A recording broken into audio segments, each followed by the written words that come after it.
Ja, vannak mikor terülnek.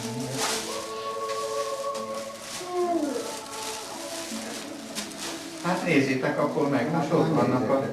Itt is. Ez egy kis kutya.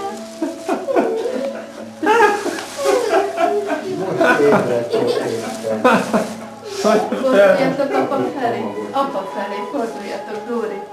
Mutasd meg neki. Dórika, apa felé fordulják. Nézd meg, milyen gyönyörűen ül. Dodi. De mintha tudná, úgy beült oda kezig. Dóri, nézz ide. Fáni. Hogy örülök. Örülsz. Jó van akkor. Beszélgettünk, hogy mit fognak kapni, kérdeztem. Mondta Dori, én tudom. Úristen, mondom, mit? Azt mondja, tamogatunk bocsit, mert hát, hogy egy igazi kutyus nem lehet. Na Dóri, mit szólsz hozzá? Igazi Ezzel számban ezüst színű, tudod? Első egészségügyi. Dórika, ez egy Yorkshire Terrier. Ez. Igen. Ez. És honnan? Ilyen a kölyök. Mondta a Dori, most itt Na, ismerkedj a gazdáiddal. Úgy hívják, Ismerkedj a hogy Fanny. gazdáiddal. Fannynak hívják, kislány. Az a neve, hogy szépnézésű Fáni. Van ám neki Macok a hajattól nem születési látszik az várja, arcod. még Tűr Nézd hátrával. meg, itt vannak a gazdáid. Nézi őket ezt. Dodi, örülsz neki? Igen. Maci? Igen. Hát ez közös, Nézd kettőtöké. oda, már megy is rá. Közös kutyuli.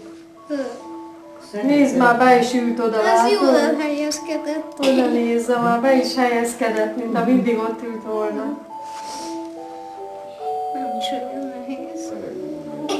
Ja. Na nézzük ki És rá. érdekes, hogy sötét színből kivilágosodik, mondják, hogy ilyen acél szűzke vagy szőlezésből színére. Nem, azért nézzétek meg a többi dolgot is. Mozogják ki.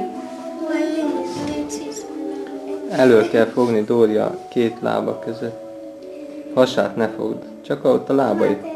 A lábait, a két lábát így fog. Megindul egy beszélgetés, aztán megállítod is előre. Még álmos egy kicsit. Hát most tényleg. Halott. Még Pisti ölébe is elaludt föl, és akkor ott elbújt és elaludt. Ti ezt tudtátok? Nem tudtuk, hát most tudtuk, még ti oda voltatok.